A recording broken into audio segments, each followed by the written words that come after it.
자, 5월 첫째 주 큐티 지팡이 시작하겠습니다. 자, 5월달 벌써 5월 1일.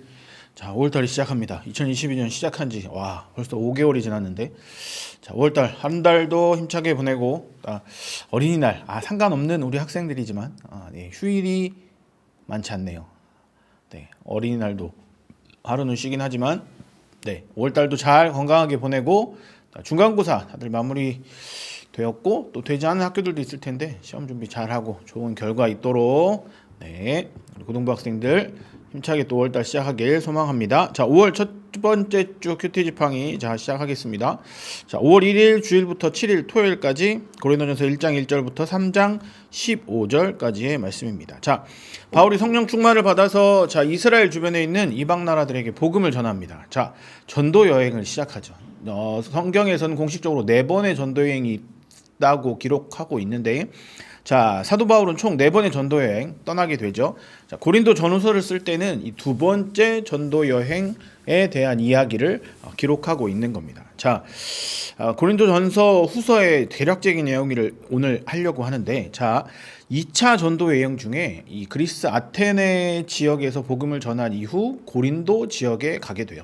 자, 고린도 지역에 가서 그곳에 그 도시를 방문하여서 우리가 잘 알고 있는 아굴라와 브리스빌라 부부를 만나게 되죠. 이 부부 어떤 직업을 갖고 있었죠? 천막을 만드는 직업을 갖고 있었어요. 자, 그 천막을 만드는 부부와 사도 바울은 가게를 열어 그 주변에 있는 사람들과 가게를 방문하는 사람들에게 전도를 하게 되죠. 그러면서 가정교회를 세우는 사역을 1년 반 동안 감당하게 됩니다. 자, 이후 사도 바울은 에베소 지역으로 사역지로 옮기게 됩니다. 그런데 그 에베소로 옮기면서부터 고린도 교회와 편지를 주고받는 내용이 이 고린도 전후서 내용이죠. 자, 시작해 볼까요? 사도 바울은 첫 번째 고린도 교회의 첫 번째 편지를 쓰게 됩니다. 무슨 내용이냐면 아볼로라는 제자 한 명이 고린도 교회의 문제를 사도 바울에게 전달을 해요. 자, 이러이러한 문제가 생겼고 이런 어려움도 생겼고 당신이 떠나가니 이 사람들이 어디로 갈지 모르고 혼란스럽다. 그런 문제를 전달하죠. 그래서 고린도 교회를 향한 사도 바울의 첫 번째 편지를 쓰게 됩니다. 자, 근데 이 편지는 전체 남아있지 않아요. 그래서 문제를 들은 사도 바울의 반응, 이 고린도 교회를 향한 사도 바울의 아주 간절한 마음을 기록했지만 그 편지에 남아있지 않습니다. 자, 그런데 그 편지를 받은 고린도 교회 사람들, 성도들은 바울에게 여러 가지 질문을 하게 됩니다. 사도 바울은 편지에 그렇게 기록했겠죠. 이렇게 하지 말아야 된다. 그래도 복음을 잘 지켜야 된다. 그래도 신앙생활 잘 해야 된다라고 하는 편지를 받게 된 성도들은 사도 바울에게 여러 가지 질문을 하게 돼요. 뭡니까? 결혼, 우상, 은사, 성만찬, 부활, 헌금에 대한 질문을 하게 되죠. 즉 신앙생활과 교회를 섬기는 데 있어 하나님의 궁금한 내용들을 질문을 하게 되죠. 자, 이 질문에 대한 사도 바울의 대답이 바로 고린도 전서입니다. 자, 고린도 교회에게 질문한 내용을 사도 바울이 답한 내용이죠. 그래서 신앙의 기본적인 내용, 지금 말한 결혼, 우상, 은사, 성만찬, 부활, 그리고 헌금에 대한 기록들, 어떻게 해야 된다라는 아주 구체적인 기록과 권면들이 기록되어 있는 성경이 바로 이 고린도 전서입니다. 자, 그 이후 사도 바울은 고린도 교회를 방문하죠. 자, 그리고 성도들과 깊은 대화를 시작합니다. 그런데 문제는 여기서 생겨요.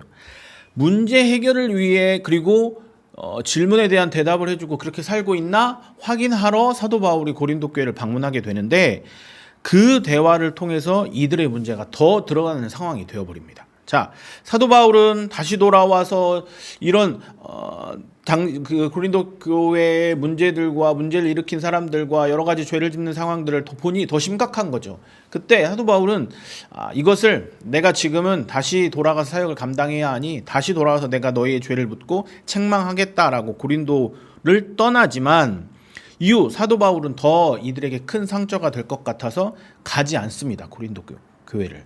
그러면서 눈물의 편지를 쓰죠. 내가 이렇게 해서 떠났는데 니들에게 더 상처가 될 것 같아. 나는 다시 고린도로 돌아갈 수 없을 것 같다. 그러면서 이렇게 살아야 된다라고 하면서 눈물의 편지를 쓰게 되죠. 근데 이 편지도 남아있지 않습니다. 자, 다시 이 편지를 남아있지 않지만 어쨌든 편지를 전달받았죠. 그 편지를 받은 고린도 교회 사람들 잘못을 돌이키고 정비하고 문제를 일으킨 사람들을 쫓아내고 하면서 특단의 조치를 취하면서 이 고린도 교회가 다시 한번 일어나게 되죠. 부흥하게 됩니다. 자, 이 소식을 들은 사도 바울은 크게 기뻐하고 다시 편지를 써서 잘하였음을 칭찬하면서 자, 뭐라 그랬습니까? 분란을 일으켜 즉 내쫓김을 당했던 성도들을 용서하고 다시 받아들일 것을 이야기하죠. 칭찬과 권유, 권면을 하고 있는 겁니다. 이 편지가 고린도 후서입니다. 자, 사도 바울과 고린도 교회, 자, 1년의 대화와 편지들이 있습니다. 총 4편의 편지를 주고받게 되는데 2편의 편지는 사도 바울이 쓴 없어진 편지이죠. 그 사이에 있지만 그런데 그 마음과 내용과 그리스도와 교회를 향한 사도 바울의 아주 간절한 마음은 고린도 전후서를 통해 우리는 알 수 있는 거죠.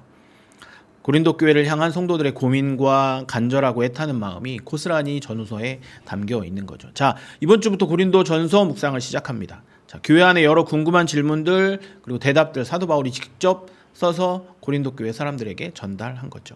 자, 우리가 교회를 섬기며 하나님을 사랑한다 섬기면서 신앙생활을 하는 데 있어 어떤 문제와 어떤 고민들이 있는지 다시 한번 생각해보고 고린도 전서와 후서를 묵상하면서 이 문제는 이렇게 감당할 수 있겠구나, 이 질문은 이렇게 풀어낼 수 있겠구나 라고 해결책을 찾는 고린도 전서의 묵상이 되길 소망합니다. 자, 나의 신앙은 질문은 무엇인지 그리고 그 해답은 무엇인지 찾아보는 이번 주 묵상이 되길 간절히 바랍니다.